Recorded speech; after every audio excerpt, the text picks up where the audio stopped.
Hello everyone, আমি আজকে নিয়ে এসেছি কাঁঠালের বিচি দিয়ে ভীষণ মজার একটি নাস্তা। আসলে আমরা কাঁঠালের বিচি তো কত রকমের খেয়েছি, একবার এভাবে পাকোড়া বানিয়ে দেখুন কতটা মজা আর টেস্টি হয়। মাশাআল্লাহ, খেতে কিন্তু অসম্ভব মজা হয়েছিল। তো পুরোটা ভিডিও দেখার জন্য আমার সঙ্গেই থাকবেন, আশা করি অনেক অনেক বেশি ভালো লাগবে। তো আমি এখানে পরিমাণ মতো কাঁঠালের বিচি নিয়ে চিলে ধুয়ে পরিষ্কার করে এখন একটু সিদ্ধ করে নেব। তো সেজন্য আমি কিছুক্ষণের জন্য ঢাকনা দিয়ে ঢেকে দিয়েছিলাম। দিয়ে এই তো আমি এখন কিন্তু ভালো করে সিদ্ধ করে নেব।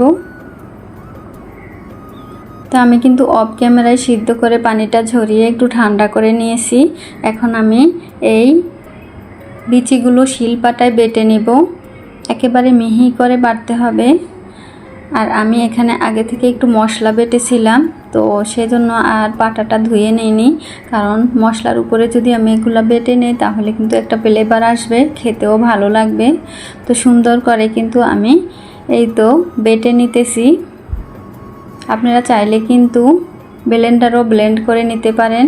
তা আমার কাছে সবসময় মনে হয় একটু কষ্ট করে শিলপাটায় বেটে নিলে ভালো হয়।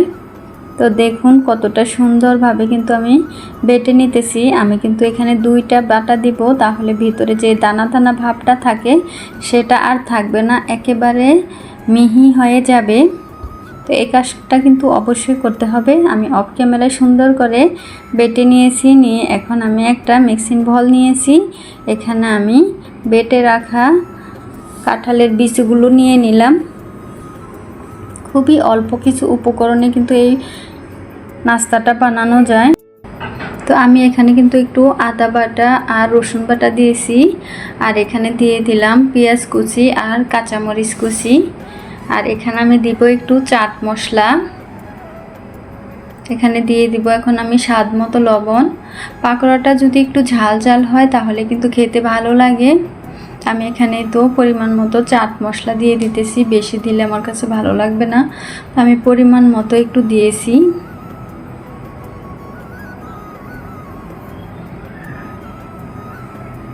দিয়ে এখন আমি সুন্দর করে এখানে যে ধনিয়ার গুঁড়ো দিয়ে দিলাম।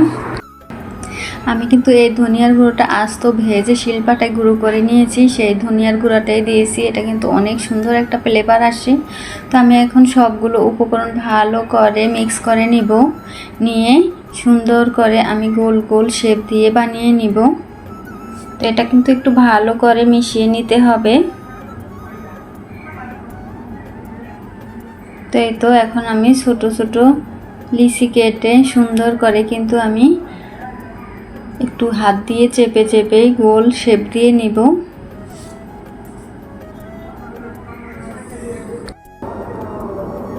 তো আমি একে একে কিন্তু সবগুলো বানিয়ে নিতেছি। আমার ভিডিওটা যারা দেখতেছেন প্লিজ একটা লাইক দিয়ে ভিডিওটা কন্টিনিউ করবেন। যারা সাবস্ক্রাইব করছেন তাদেরকে অসংখ্য ধন্যবাদ। যারা এখনও আমার চ্যানেলটি সাবস্ক্রাইব করেননি প্লিজ সাবস্ক্রাইব করে বন্ধু হয়ে পাশেই থাকবেন, তাহলে আমি নিত্য নতুন ভিডিও আপলোড করলে আপনারা নোটিফিকেশন পেয়ে যাবেন আর সময় সুযোগ করে দেখে নিতে পারবেন। তো আমি কিন্তু একে একে সবগুলো বানিয়ে নিতেছি, দেখতেই পারছেন। বেশি ভারীও হবে না আবার বেশি পাতলাও হবে না, মিডিয়াম সাইজ করে বানিয়ে নিতে হবে, তাহলে ভাজলে কিন্তু খুবই সুন্দর হবে। তো আমি অফ ক্যামেরায় কিন্তু বাকিগুলো বানিয়ে নিয়েছি, দেখুন সবগুলো কিন্তু একই সাইজের হয়েছে। তো আমি এখন একটা মাশাআল্লাহ দেখুন কালারটা অনেক সুন্দর এসেছে। তো আমি এখানে একটা বাটি নিয়ে নিয়েছি, নিয়ে এখানে আমি রুম টেম্পারেচারে রাখা একটা ডিম নিয়ে এখন একটু ফেটে নিব। এই ডিমটা কিন্তু অবশ্যই লাগবে। তো এখানে আমি একটু স্বাদ মতো লবণ দিব, দিয়ে এখন আমি সুন্দর করে কাঁটা চামচের সাহায্যে ফেটে নিব।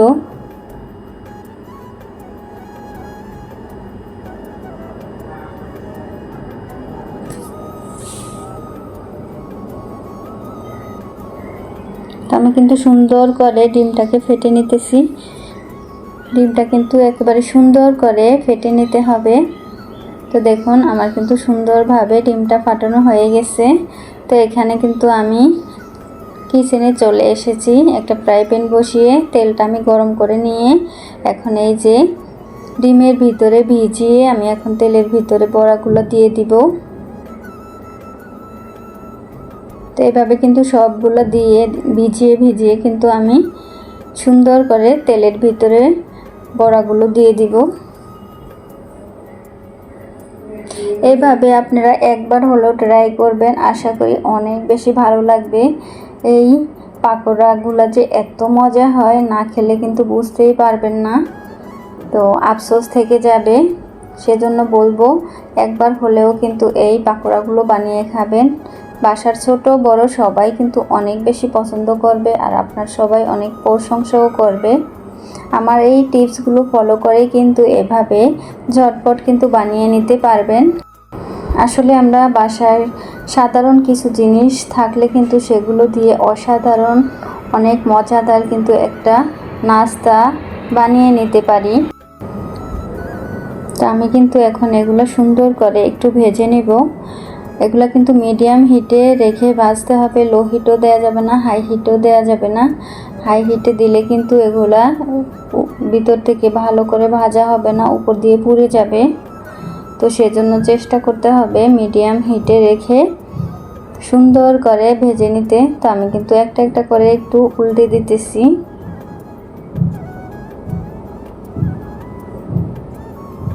মাশাআল্লাহ, এটা কিন্তু সস দিয়ে খেতে অনেক ভালো লাগে। তো আমি কিন্তু একটু ব্রাউন কালার আসা পর্যন্ত ভেজে নেব। কালারটা যদি একটু বেশি হয় তাহলে কিন্তু সুন্দর, দেখতেও সুন্দর লাগে আর খেতেও ভালো লাগে। তো আমার ভাজা পোড়াটা কিন্তু একটু বেশি কালার করে ভাজতে ভালো লাগে। তো এখন আমি সুন্দর করে নেড়ে চেড়ে কিন্তু ভেজে নেব। আমার ভিডিওতে বলা কথা বা কোনো কাজে যদি কোনো ভুল ত্রুটি হয়ে থাকে প্লিজ আপনারা ক্ষমা সুন্দর দৃষ্টিতে দেখবেন।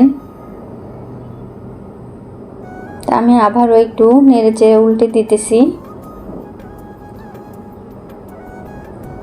আজকে আমার এই কাঁঠালের বিচির পাকোড়াটা কেমন হয়েছে কমেন্ট বক্সে কিন্তু অবশ্যই জানাবেন। আর আপনারা বাসায় একবার হলেও কিন্তু ট্রাই করবেন।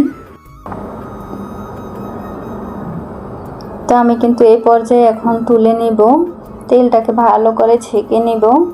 ডিম দেওয়ার কারণে কিন্তু উপর দিয়ে ফেনা আসতেছে, তো এটা আপনারা কিছু মনে করবেন না, কারণ ডিমের যে কোনো জিনিস ভাজা পোড়া করলে কিন্তু এরকম উপর দিয়ে ফেনা আসে। তো আমি এই নাস্তাগুলো কিন্তু একইভাবে ভেজে নিব।